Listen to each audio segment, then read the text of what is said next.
It's time to talk Gonzaga basketball. Get ready. It's the Spokesman-Review Zags Insiders Podcast. Here we go.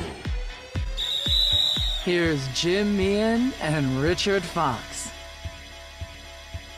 Good Monday morning. Welcome back to the Zags Basketball Insiders Podcast. Jim Meehan of the Spokesman-Review on assignment in Las Vegas, Foxy. Richard Fox, television analyst with Gonzaga broadcasts on SWX and KHQ. Interesting couple days down in Vegas on the men's side of the tournament. We'll recap all that. Pepperdine's run to the semifinals. Gonzaga's opponent has been determined. It will be San Francisco for the third time. But first, Foxy, I had a crisis this morning. No. Yeah. I had only decaffeinated coffee in the room this morning. And, Are you staying at the Orleans?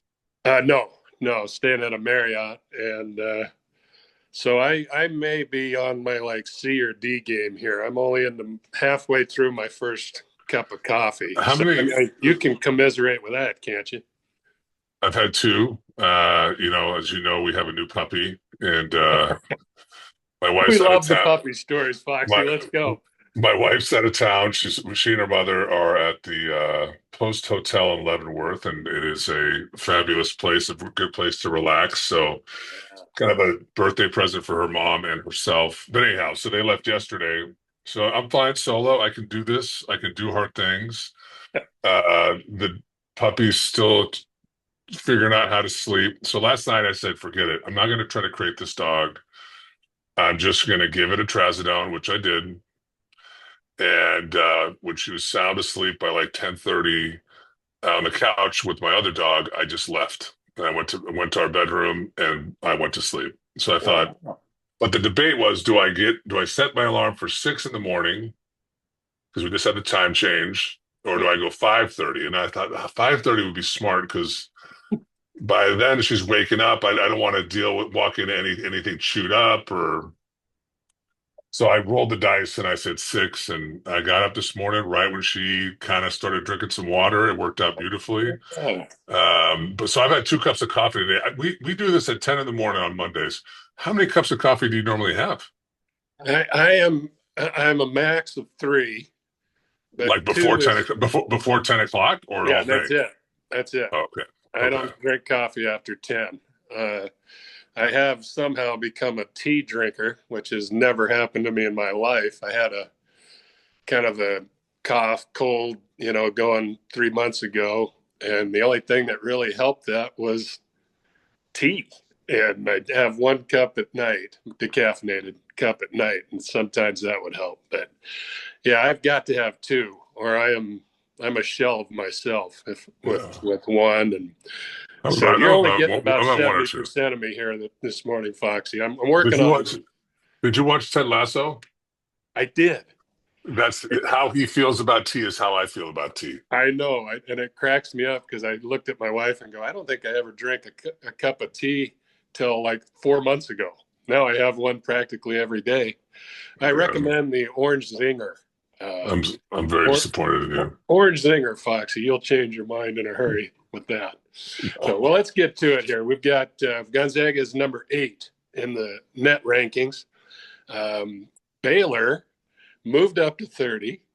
Zags picked up a quad 1 win, went to 4-6 in quad 1, and then Baylor dropped to 33 after losing to Houston. Now they're at 31 this morning, so still in the quad 2 range.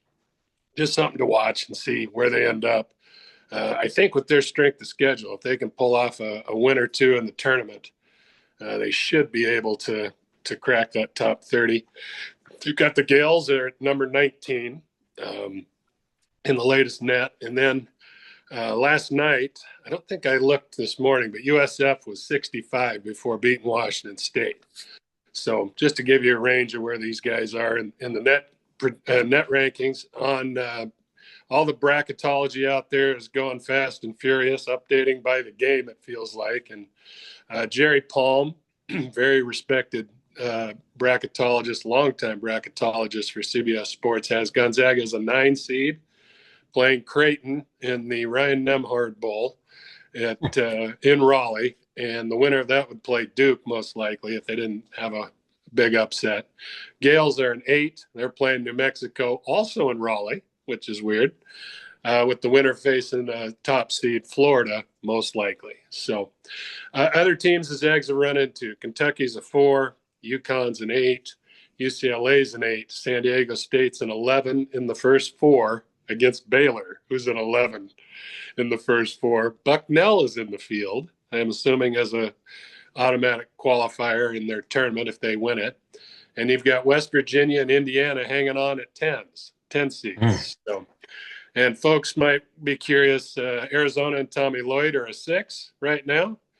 A big run in the Big 12 tournament could put them up in the 3-4 range. So something to watch. And then Boise State, first 4 as an 11 seed with Leon Rice, the former Zag assistant. So about where they've been. I think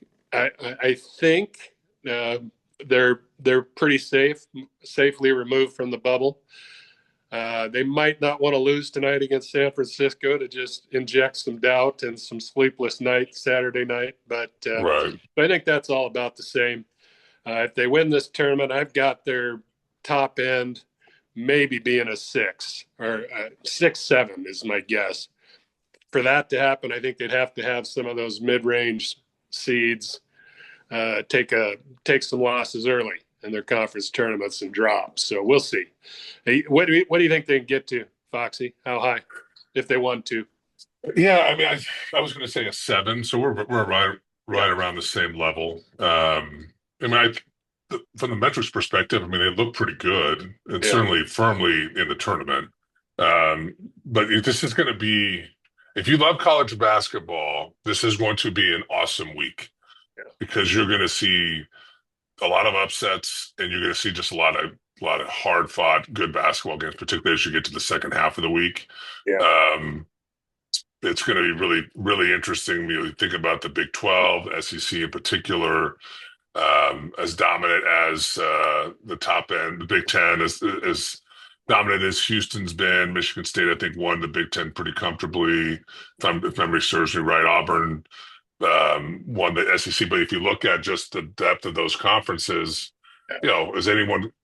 I might be surprised if Kansas won the Big 12 tournament, but not overly.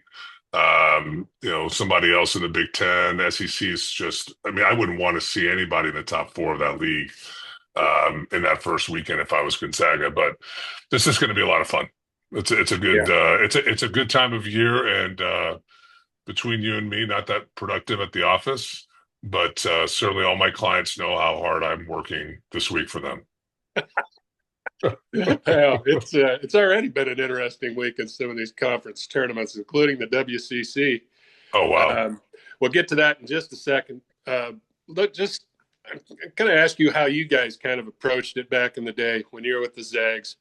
You get done with the regular season, you got a pretty long break. I think the Zags are, 8 days in between games or something. This is the time to rest, recovery, treatment, sleep, game plan, scout, all those things you do during this week. And you kind of have to, have 2 scouts ready almost for your first round, because you won't find out till 10:30 last night or whatever it was.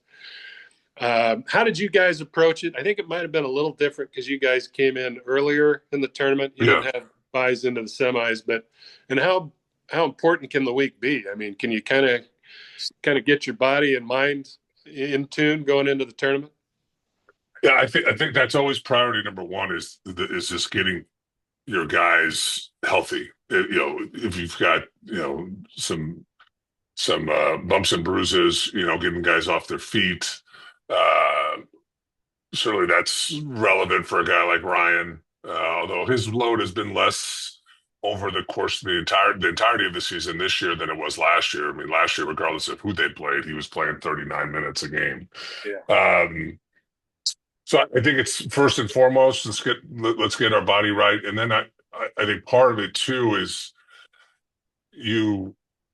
there's nothing to prepare for specifically, but certainly you have the ability here to work on yourself. And there's a balance between spending too much on time on the court, too much time watching film, but also wanting to keep guys in a rhythm. Yeah. These long breaks can turn the other way, where you're not in game mode. You come out, you're rusty or flat, and so trying to keep that edge. I think it's actually more challenging than people might realize.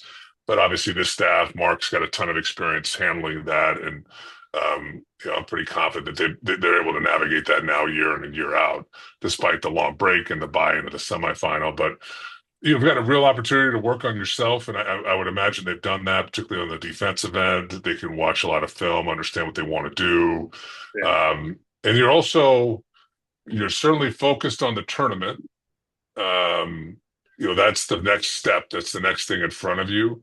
But I do think you're starting to look beyond it a little bit and thinking about what do we need to do? What's the best version of ourselves, and what do we need to work on or focus on to make sure we're playing it as close to that level as we can be as we get into this week, but certainly going into next week. Quick question, and because you follow them close, the X's and O's pretty well too. Obviously, what is this a time to throw in a wild card, a wrinkle? Do you see much of that through the years with following the Zags, or they kind of keep what got them to the dance here, stay with who brought you? Oh, I'm sure there's an example over the last 25 years, but I think usually you're doing that because you have to. Yeah. It's what you're doing is not working, and you just have to throw something different out there to see if it might click. But I don't think you're doing that if you like where you are or you like the direction you're going in. What I'll be interested to see, and not so much tonight because we'll get into the San Francisco game. I don't think you need to do this, but starting tomorrow night, presuming they win, moving forward, the wrinkle might be we're not playing 8 or 9 guys. We're playing 7. And what does that do to the back end of your bench? Who's not going to be in that rotation? I firmly expect that's what we're going to see come tomorrow night if they win, and in the tournament, unless you blow somebody out, I think you're going to see a 7-man rotation, and that might be the wrinkle you're thinking of. Gotcha. Well, let's look at San Francisco. They took down Washington State last night, 86-75. Destroyed the Cougars on the boards. I think it was 49-25 and a bunch on the offensive rebounds. Right. I think at one point it was 21-4 points on second chance, and I don't know what it finished, but man, that's just, you can't win a game that way. And when I looked at the stats late in the game as I'm watching, Washington State shot better from 2, 3, had way more free throw attempts, had more assists, and still lost the game, basically because of that one stat. And Ryan Beasley just went off 29 points, 4 threes, I think. He's the one who limped off the court last week against Gonzaga with an ankle injury, you'll remember. And the Dons also made some news in between that game and their first tournament game when they announced Marcus Williams, who lit up Gonzaga for 28, I think, last week. Mm-hmm. Is now on the sidelines. The release mentioned that there was a possible rules violation, NCAA rule violation. So I don't think he made the trip. I didn't see him on the bench. In today's college basketball, what could that possibly be? Yeah, that's the scary part. Who knows exactly what that entails, but doesn't sound like he's coming back, or at least at this point. So one of their big-time guards, they've got a great guard line with Beasley and Malik Thomas. So it's going to be interesting. Beasley literally didn't do anything all week but get treatment and was kind of 50-50 on whether he'd play.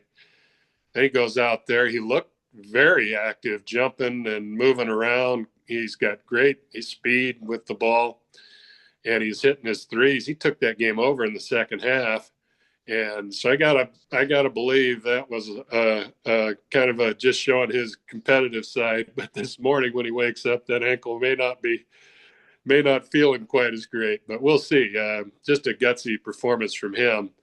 This kind of same matchup we've talked about. The Zags seem to have the edge inside. The Dons have a great guard line, so the Zags have to work defensively on that group. And last time we saw him sagging off Ben Gregg, Michael Ajayi, and Benny kind of hurt him with 3 threes, I believe, after a slow start. I think we're going to see more tricks in the book from Kyle Bankhead, the former Zag who's on staff there, does the scout, or used to. I'm sure he still does. They're going to empty that playbook at the Zags. What might be coming the other way this time against Gonzaga? Well, that WSU San Francisco game, WSU 11 of 20 from the free throw line, but you're right. I mean, outshot them, but just the glass killed them. And what a season for WSU.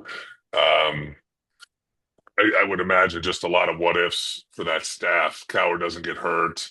Yeah. They can find some more consistency. I really thought when we saw them up at the Kennel, it was pretty easy in my mind to see how they were, if not firmly, certainly a borderline NCAA tournament team if they had him. But just a difficult end of the year for them. Look, I think for San Francisco, not having Williams is going to be, I think, probably a backbreaker for them. They really need, the three-headed monster of Williams, Thomas, and Beasley. If all three could get going, I think gave San Francisco a puncher's chance.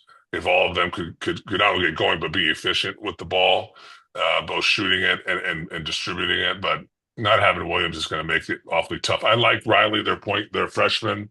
He was solid against the Cougs, 10 points, shot it okay from the field other than the 3-point line. But they're going to need massive nights from Beasley and Thomas and their others. And it just comes down to the interior play of both teams. You look at Lingard against Gonzaga, 20 minutes a game, 7 points, but just about 5 rebounds, but really struggled from the 3-point line, 1 of 7 fouls. Same thing for Wang, 0 of 3 from the 3-point line, 7 fouls in those games. Is not very effective. They need both of them to not only play more than 20 minutes a game and stay out of foul trouble, but they need them to make some shots from the 3-point line. They take them, but they're not good shooters. Can they have a night where combined those guys are 3 or 4 of 7 or 8? I think that would give San Francisco a real jolt on that end. But I expect Gonzaga, quite frankly, to handle these guys pretty well.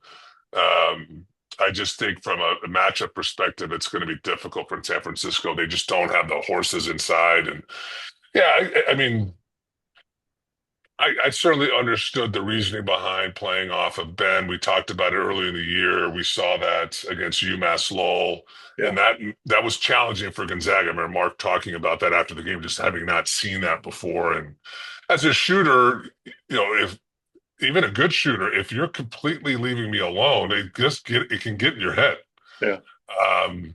So I'll be interested. Does San Francisco, to your point, San Francisco is going to throw as much as they can. I think they're going to want to change things up within reason. Look at this is not the NBA where you can change things up almost every possession because you've got the IQ and the talent to do it. You've got to. You can't overwhelm your team with here's 7 different strategies we might incorporate tonight. But do they look at it the other way and say we're not going to let EK get going? We're going to make him a facilitator. We're going to double him every time. Same with Huff. How are they going to? They're going to double Nemhard on the pick and rolls and force him to kick it out to somebody else. But over the course of 40 minutes, Gonzaga just has too much. I'm not sure what the line is, but I would be surprised if this is a game as we get into the second half, the second half of the second half, the last 10 minutes or so. Yeah, I think they're going to throw every kind of post coverage they can at EK and Huff. Zags, after seeing the rebounding margin last night against Washington State, I think that'll be re-emphasized to them as well. If their first possession defense is good, if they can cap it off with the rebound, it can probably hold San Francisco down a little bit on the scoring column. But it's going to be a big chore for the Dons tonight. We'll see how Beasley reacts after playing. He played hard minutes too. He was going up and down the floor in a hurry and playing both ends. So we'll see what the Zags can do with them tonight. The other side of that bracket has been kind of the story of the tournament so far. Pepperdine, a 9 seed, has won 3 straight games. It's crazy. Last night handled Santa Clara, who's, as we've seen in what games, a disappointment for them. Yeah, tough loss for them. I'm kind of wondering if I was kind of curious too. I don't think Wazoo's probably done enough for an NIT spot, but maybe a tournament below that. But I would have to think San Francisco, if they lose tonight, if they lose tonight, I would think they have 23 wins, third in the league. Yeah. I would think they're in great position. And Santa Clara, I think, would have a shot for an NIT, maybe not host, but probably be able to make the field, We'll see. That'll all come out in the wash. But Pepperdine comes in. I think they beat Portland, trailed, I don't say 13 or 14 points down against Portland, came back and win. They took down Oregon State next, right? That's the 5 seed. Yeah. Mm-hmm. I think the 5 seed.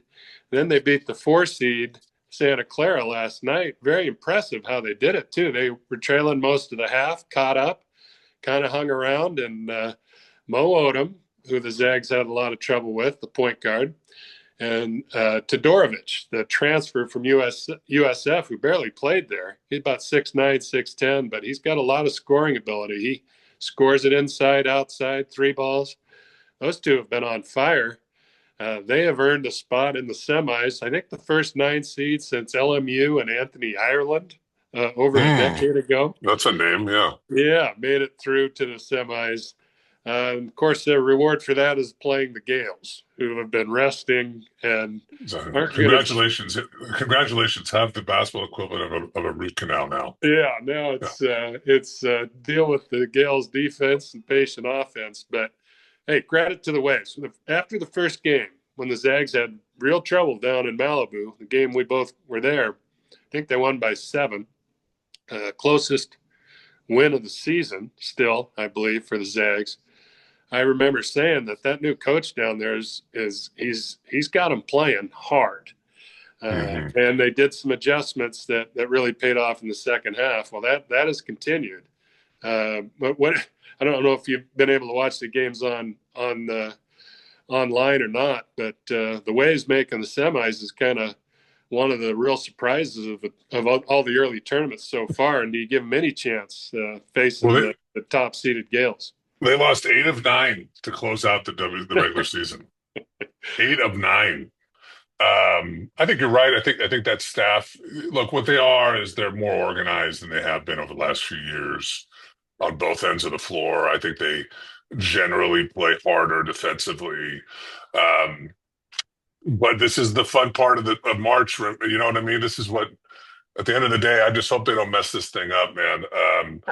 You've got, Odom is averaging over the 3 games, basically playing the whole game, 22 points, 11 assists, just 3 turnovers, and he's shooting 50% from 3.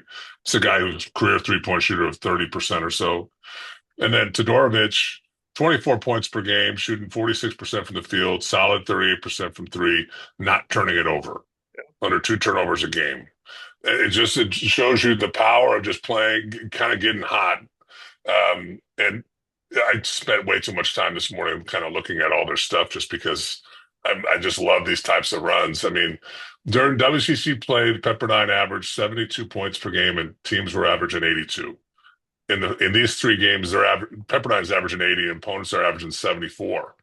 They're doing it better. They flipped it. The 3-point shooting is about the same. But teams are shooting a lower percentage from the 3-point line. Pepperdine in the regular season averaged 15 assists. Now they're averaging 19 assists and only 9 turnovers versus the 11 they averaged during the regular season. I mean, it's just they're just putting together this kind of lightning in a bottle stretch here. And they're even on the glass. This is a team that wasn't very good on the glass. They're kind of holding their own, right? So, I know it would be more fun to watch Gonzaga at St. Mary's a third time, but I am rooting for the Waves. I just love seeing these runs. I don't think they've got a chance just because of how well St. Mary's is. They're coached at such a high level, and the way that they play, I think they're really going to bottle up Odom and make it difficult for Pepperdine to play fast.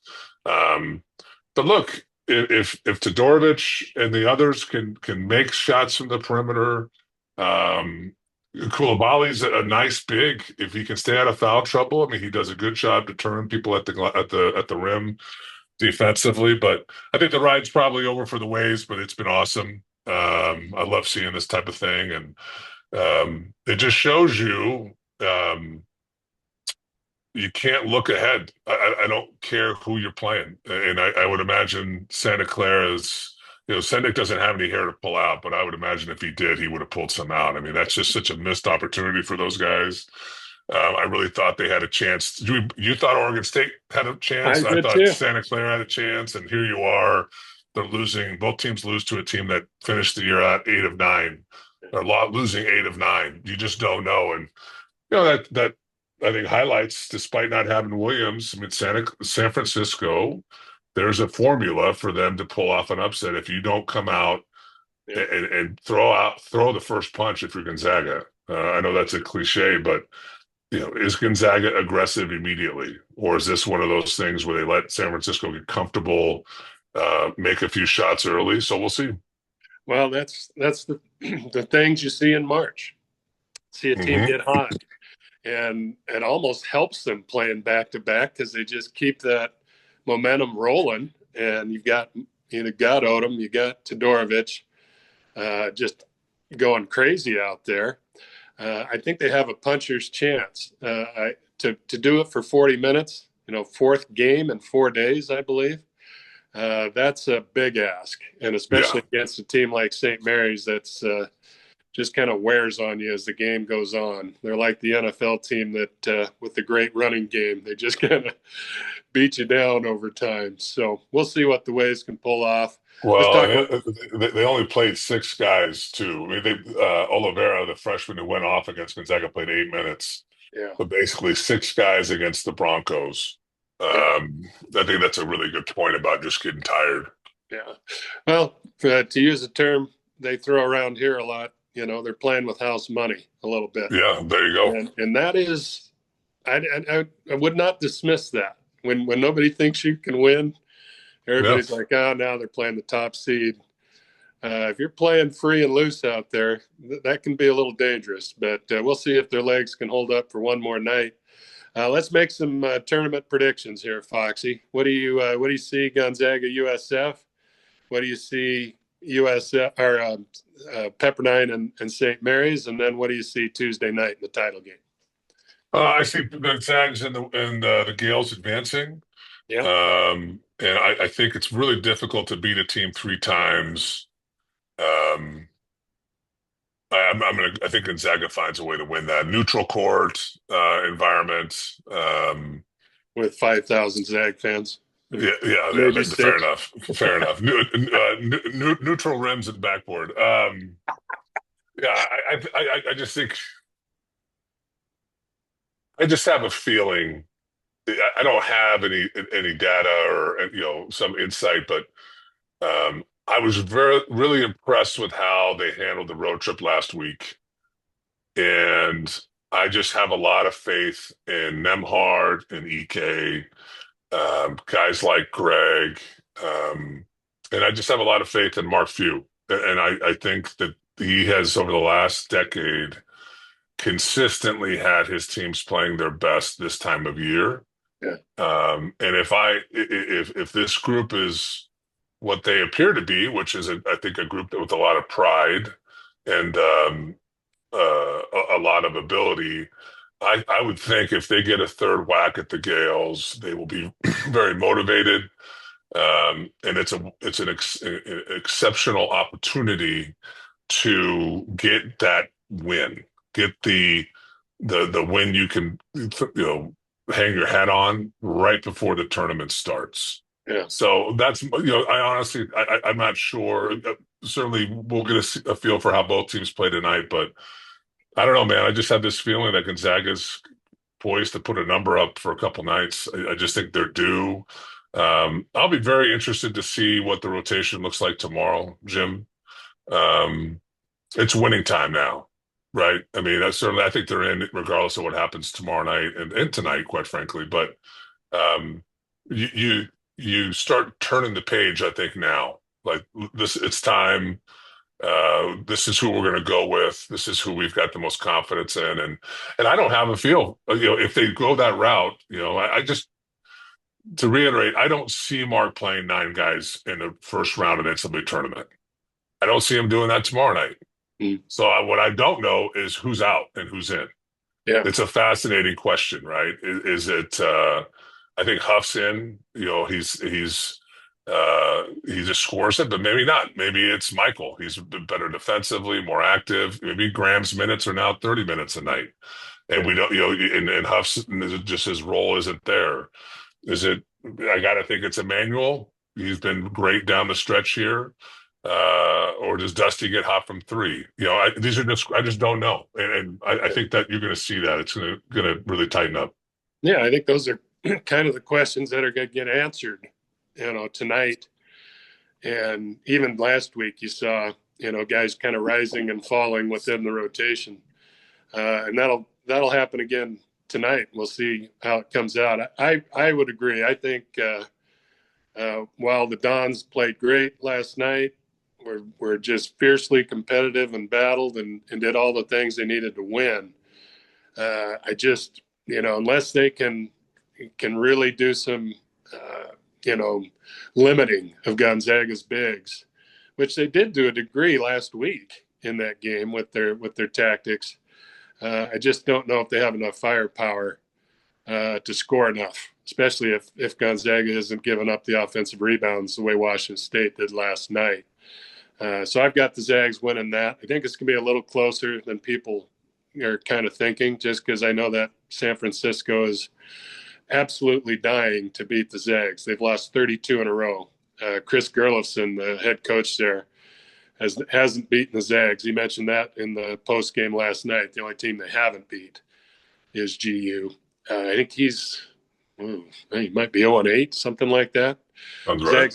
Zags have beat them in the semis, I believe, a couple years in a row down here as well. So I think that is going to be a little closer battle than projected. I think the Gales kind of weather a little early, flurry from Pepperdine and win that game.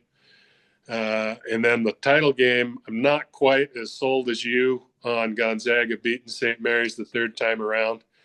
I know they'll be highly motivated, and both teams will.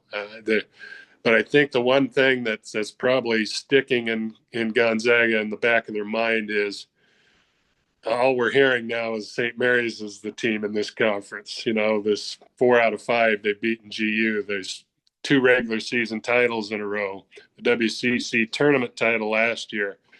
I would think they're probably getting tired of hearing that there's a new bully on the block. So I do like the Zags to win that game, but I think it's going to be Gonzaga St. Mary's. It's too headbutting and physical, and who gets in foul trouble, all those things you run into with when those teams butt heads. But I think the Zags get to 70 points. And that, to me, is almost the magic figure against St. Mary's. That's like scoring prorated. That's about 85 against the rest of the world. So I do like their chances to win it all. I think when you've got teams playing with that much desperation and pride, like the Dons are, like the Waves are, I should say, the Dons have already kind of proven themselves to some degree. And then St. Mary's and Gonzaga. I mean, anytime they look at each other across the court, it's going to be a battle. But and we kind of touched on this, the Zags rotation for the tournament. Who should be playing more, who should be playing less. I kind of tend to think it's going to be really situational. In other words, if they make the tournament, which we both think they will, We're talking NCAA tournament. If the other team's got Malik Thomas, a comparable player to Malik Thomas, you're going to see Emmanuel. I think is going to get a crack at guarding that player. If EK gets in foul trouble and the other team has a great big, maybe they run into whoever, Ryan Kalkbrenner, whatever. You might see Ismaila get those minutes before Brady. That kind of stuff. I think it's going to be very situational. And I think there's going to be some there almost always is the whittling down. You've talked about it. I'm a little surprised that they've gone this long playing this many guys. That's a rarity for the Zags. Do you think that's going to be the overriding factor, or just who's hot or cold kind of coming into this thing? Well, I mean, as you were talking, I was looking back on last week. Santa Clara, Diani comes in, huge lift. Huff plays 2 minutes. Emmanuel's sick, doesn't play, so Dusty gets 21 minutes. Michael plays 24. Then they play San Francisco down at the Chase Center. Emmanuel gets 24 minutes after being sick. Dusty 5, Ajayi 7, Diani 5, Huff 14. There's always some truth to that, right? Foul trouble throws a wrinkle, and now whatever your best intentions were going into the game are out the window. Now you got to adapt and adjust and survive. I think there's some truth to that. It's not as if it's set in stone. But my honest instinct is I think Emmanuel's firmly locked in with his ability to defend. I think offensively, the thing he does is he doesn't hurt them. He doesn't turn it over. He seems comfortable with the ball. He's not a playmaker per se, but his assist numbers are solid. I think he just makes the simple play. As boring as that is, I just think he makes solid play after solid play, and they lead to assists, right? He just understands how to play. And he guards at a high level. He's a big wing. You're going to run into that given Gonzaga's seed probably pretty early in the tournament. I think he's shown more consistency defensively than Caleb has. And when Caleb's dialed in defensively, I think he can bother those types of wings, but he's not always dialed in. So Emmanuel's that consistency on the perimeter. I think I think you're right. If you're playing Kansas by example, and who's their big kid? Dickinson. Yeah. Dickinson. And you have some issues with foul trouble. He might be worth looking at, but Diani's played 9 games this year. He's 18 years old. That's awfully difficult to do to a kid. I'm not, I know you're in Vegas and risk taking is what it's all about, but I think you have to go with who you know and who has those minutes. And so the question to me is it Ajayi or is it Huff?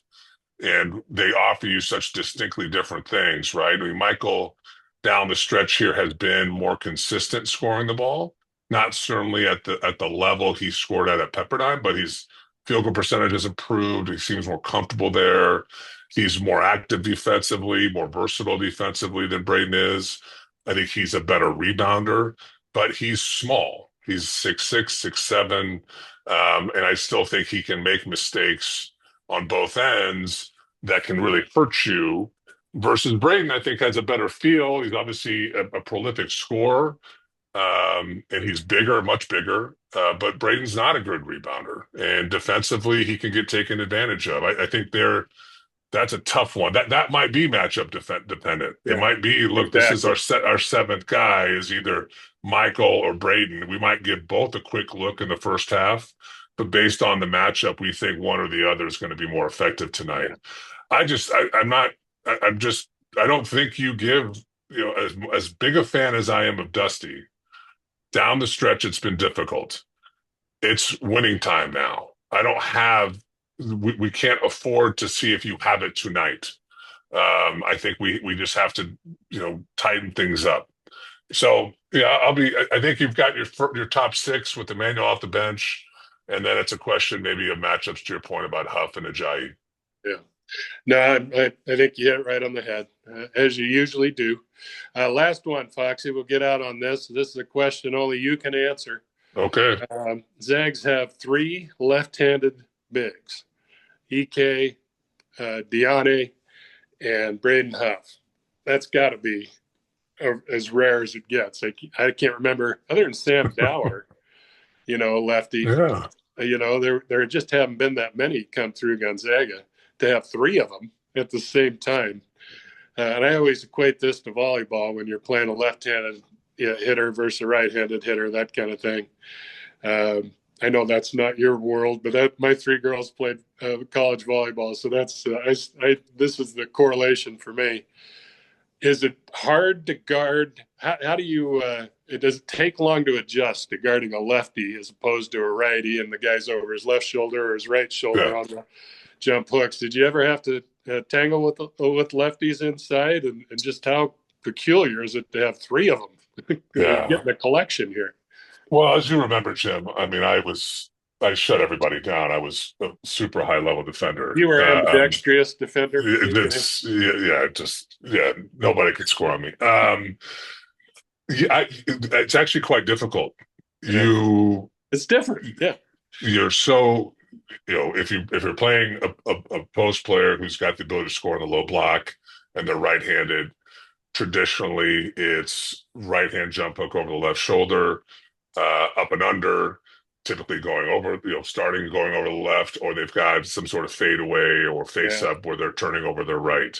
And so your teammates are right-handed. So you're so accustomed. And it's one of those things where as a player, coach talks about, hey, right hand dominant, wants to go over the left shoulder, overplay the left shoulder. It's just, you compute it immediately. And it's easy to do because you're generally trying to do that anyway. Now all of a sudden I'm playing against a high level guy like Graham or Braden, and it's very left hand dominant, wants to go over that right shoulder. It's not that hard on the left block because you're trying to kind of cover the paint, the middle, right? If Braden, the right block would be if I'm looking at the basket, the right side of the floor, right? So if they're posting up on that end, I'm already not kind of naturally playing the left hand because I don't want them to get middle or get into the paint. Where it's really difficult is on the other block where I've got to somehow train myself to guard them going baseline. Yeah. And almost give up the middle a little bit more. Yeah, and then the other part is you got to stay on your feet when they go over their left shoulder. Because if you watch Braden in particular, he's doing that to pump fake you and then get back to the right. Yeah. So it is difficult. And I give Braden some credit. I mean, I'm being facetious here, but there was by about mid-February, I was wondering if he didn't realize the right hand was usable. That was an option available to him as a player. But he has started to kind of throw in a lefty hook, a right-handed hook, or a little bit of a just at least trying to up and under layup finish off the glass.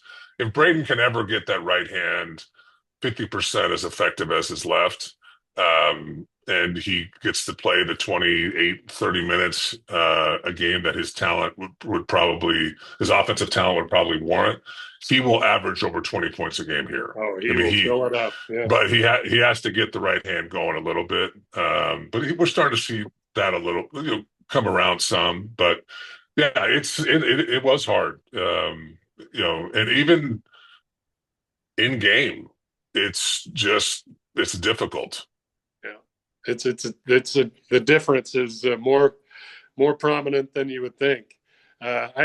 Braden's right hand has come along so far that I asked him about scoring with the right hand about, I don't know, a month ago, because he did it a couple of times in two different games, and he said you have to do that. You have to evolve, and he's obviously putting some time in it. I like the way Caleb Battle's playing too the last couple games.